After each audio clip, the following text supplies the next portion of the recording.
What's up everybody, I'm Adam, you're watching Model Aviator, and we have got a brand new release for you from FMS. This is the all-new 64mm F-16 Fighting Falcon.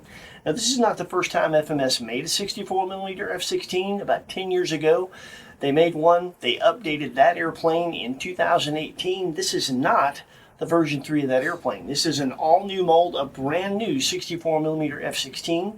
The dimensions are larger and it has features the other airplanes didn't have.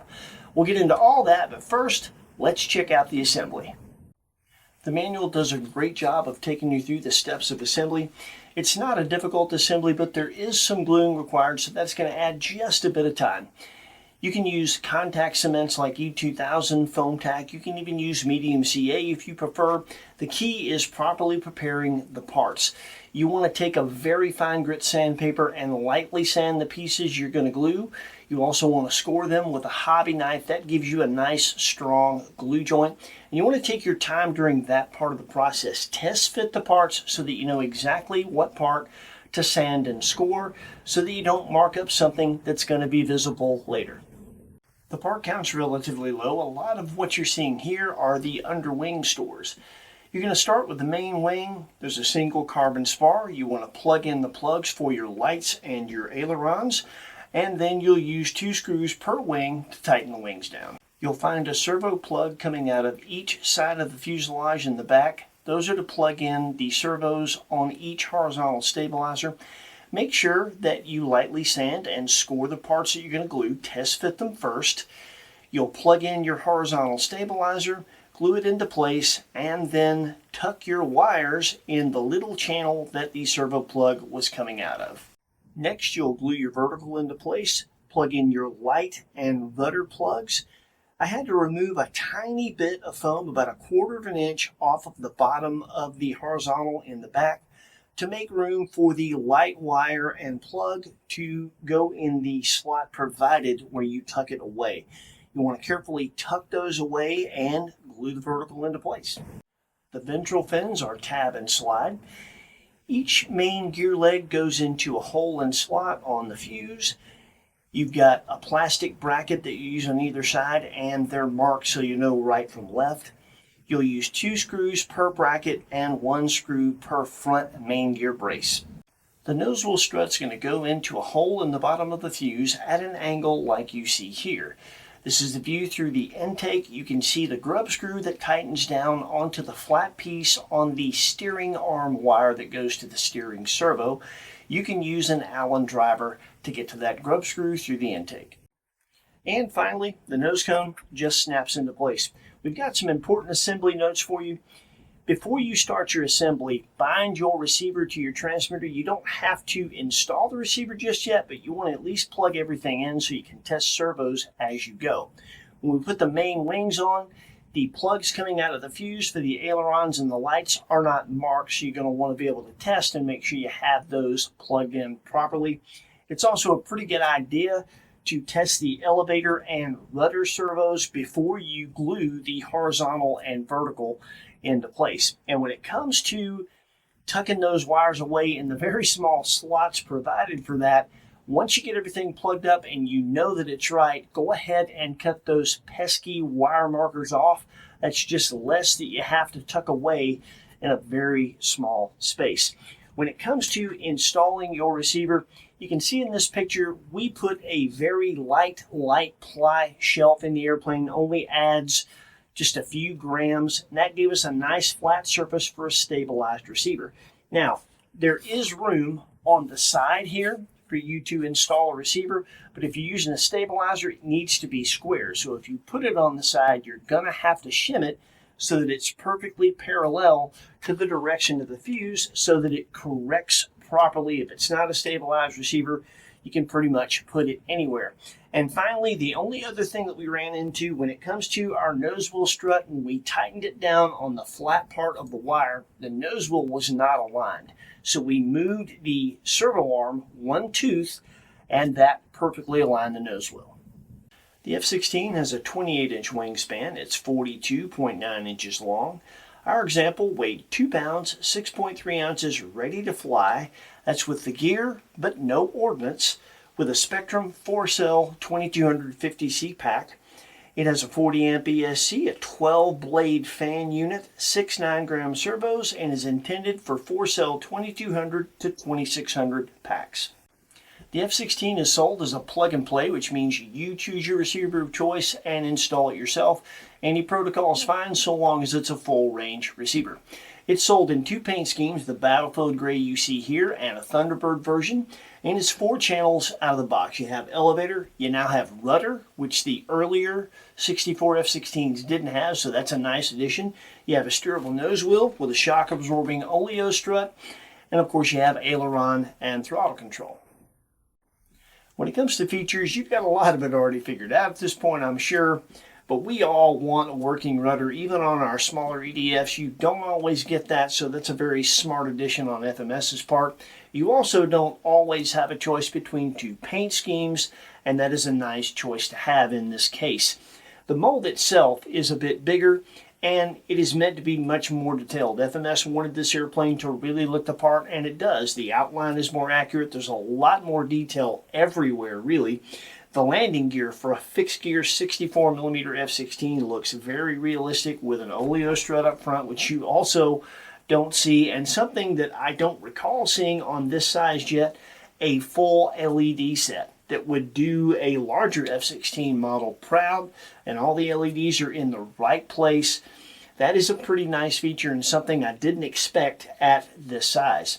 It has a push button top loader with a positive latch and plenty of room in the battery bay for the recommended size batteries, and then some. You could get a 4-cell 3200 in there, although I don't know that I would. And when you buy the Battlefield Gray version, you get these water slide decals so that you can mark your F-16 up in your squadron of choice. And you get all of these auxiliary fuel tanks and underwing stores, AMRAMs, sidewinders, and they're all painted and decaled to really look the part, just like the airplane. And when you put it all on there, this thing really looks like it's loaded for bear. When it comes to setup, the manual is a great place to start. All of the usual information is there. CG, control throws, rates, push rod placement. It'll get you through to a successful maiden, and then you can tweak the setup from there after you fly the airplane and see what it needs to suit you specifically. When it comes to our specific setup, the first thing I thought when I saw the way this airplane was laid out is 70mm F-16. We all know what a great sports scale jet that is. It makes high alpha easy, it's aerobatic, it's just a load of fun to fly. And we got the setup pretty close. It definitely requires a stabilizer to make the airplane do especially the high alpha part of that flight regime and do it smoothly and make it easy. So we fly Spectrum, we used an AR630. On our setup page, which is coming next, you'll see our full setup, including our AS3X settings, so you can pause that, make a copy of it, whatever you need to do if you'd like to set your F-16 up the way that we did. We also utilize the extra signal wire for thrust reverse and played around with that. It's actually very handy and useful on this jet, so you'll be able to see that in the flying as well.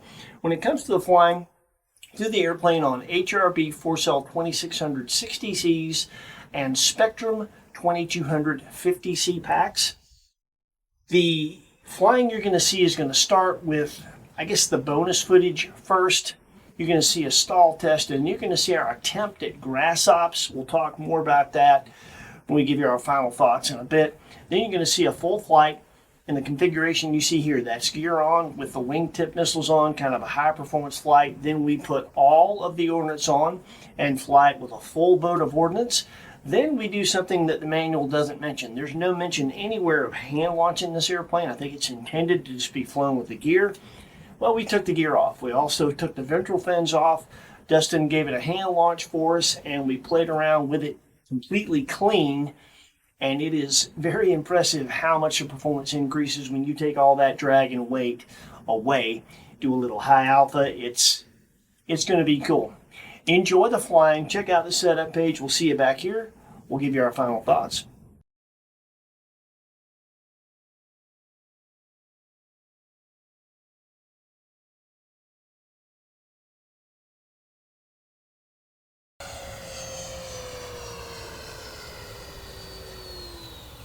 Like pretty much every F-16 I've ever flown, Stall characteristics are good. They just fall straight forward.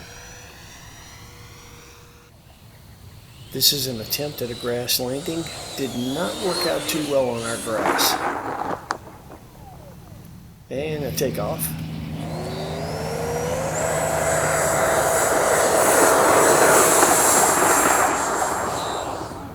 Or lack thereof.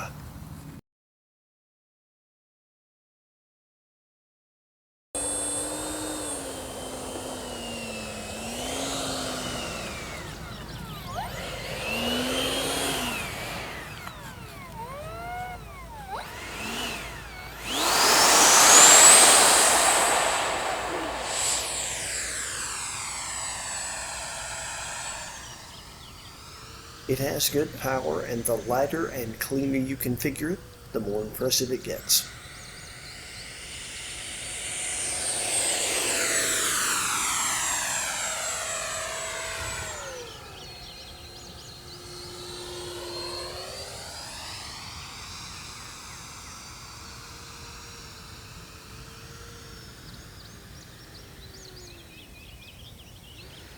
Being an F-16, it's plenty aerobatic, and of course it has really good slow flying characteristics.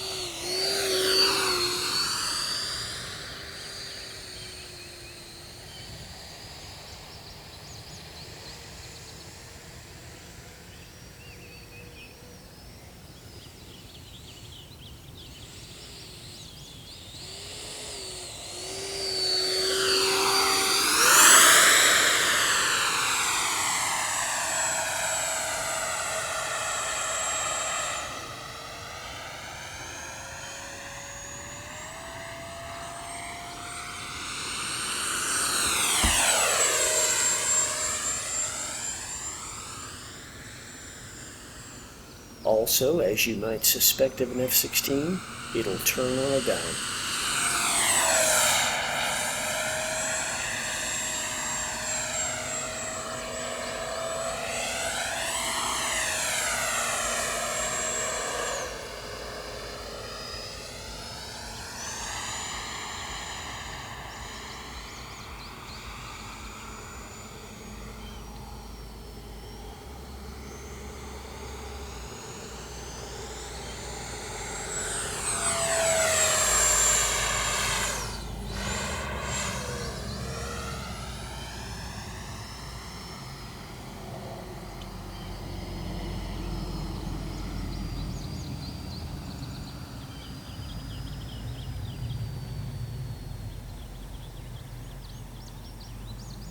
With the gear on, touch and goes are a lot of fun.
The plane still flies well with full ordnance, but it adds 2.6 ounces of weight and a bunch of drag, and you can certainly tell it's there.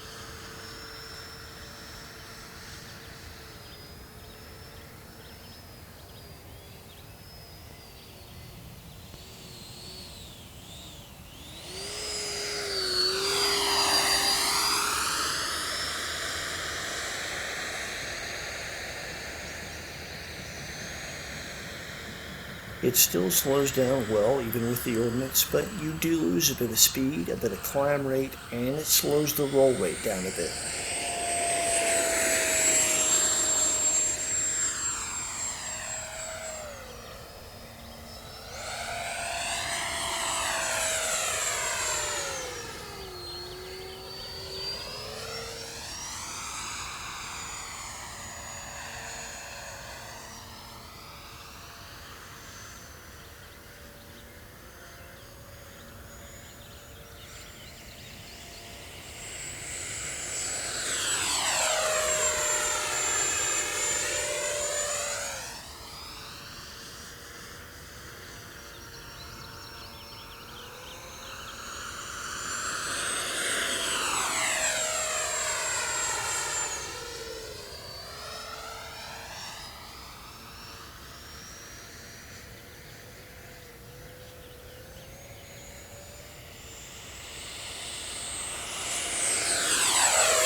I have to admit, I get a kick out of the fact that it still negotiates a corner in a small amount of space, even with full Ordinance. And this turned out to be my best landing.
You get a good bit more speed and a surprising increase in climb rate when you take everything off and really clean the F-16 up.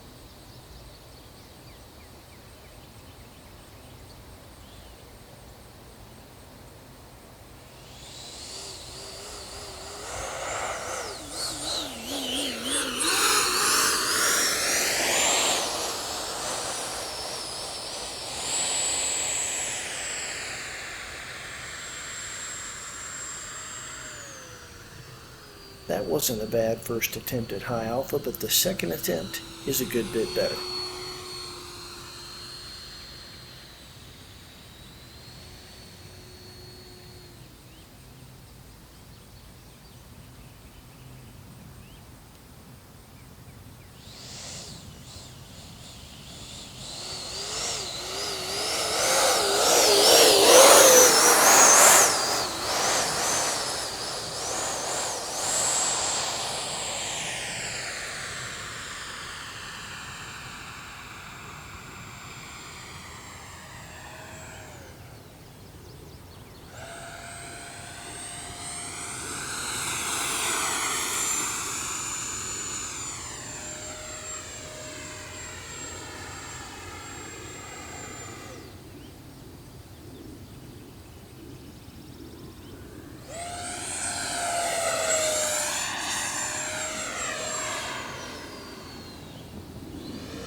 light kit is pretty bright, and on a late evening flight like this, they really stand out.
So, first things first, the elephant in the room, the grass ops, or the attempted grass ops. This thing has tiny wheels. When it comes to the main landing gear specifically, the scale nature of it, it's very draggy. You've got ventral fins. There's a lot of things to grab tall grass. Our grass is not terribly tall, but it's not terribly short either, and it's very rough and clumpy. Just simply a no-go for this airplane on grass like that. Not going to happen. When it comes to golf course style, really short, smooth grass, might be able to do it. I can't say for sure because I haven't tried it on grass like that, but you'd have a heck of a lot more of a chance than you would on the kind of grass that we have. When it comes to smooth surface flying, though, you saw it. Great flying airplane. And we came very close to getting this thing set up to where it flies a lot like the 70mm F-16. In normal flying, normal aerobatics, tight turns, it feels very similar. Where there's a difference is in the high alpha. In the high alpha flight, I did have to work harder with this than I do with the 70. It wasn't hard per se, but it required more of my attention than the 70 for sure. Maybe higher gain settings might make that a bit easier, but I found personally when I crank the gain up to try to make something like that work better, it makes the airplane appear more robotic in other places where I really want to be smooth. So I don't know. You could experiment with that and maybe make it a little easier to high alpha than I have. But for us, it was not quite as easy as the 70mm. But all in all, a great flying airplane and a lot of fun. You have a lot of options with the Ordinance, being able to take the gear off and the ventral fins off. I would suggest putting a bit of tape on the bottom if you're going to belly it in, and maybe belly it in on smooth surfaces. That scoop is probably going to grab grass, and if you did it in the grass, I don't know that that would work out very well for a hand toss, but you could try it. When it comes to who is this airplane suited for, could it be a first ever EDF? Well, certainly, depending upon who you're talking about. If you're an accomplished pilot and you're at intermediate skill level and you're just wanting to get into EDFs, this could certainly be a good first jet for somebody like that with the right setup. If you're coming off a trainer and you've decided after a trainer that you just want to dive into EDFs, is this the best airplane for that person? Probably not. It could be with the right setup, but I think there are a bit better airplanes suited for jobs like that. Maybe something like a sport jet with a little bit wider gear. The narrow stance of the F-16, they're kind of tippy when it comes to ground handling, and for a first ever jet pilot, especially a lower skill level first ever jet pilot, wider gear stance is going to be a little easier for you to deal with. When it comes to the price point, $199.99 is a great price point for an airplane like this. You got two paint scheme options when you get this one. The Battlefield Gray, you have the Ordinance. There's a lot of different configurations you can fly it in, and it flies well with the Ordinance on, but as you saw, absolutely, the more drag and weight you take away, the better it performs. That's normal. That's to be expected, and it is. So all in all, great jet. We think the price point is fair. We like it. We recommend it. We had fun with it, and we'll continue to. If you decide that you'd like to put one in your hangar and have some fun with one, we'll put a link in the description where you can do just that. Take care of yourselves. Happy flying. We'll see you next week with something cool with wings.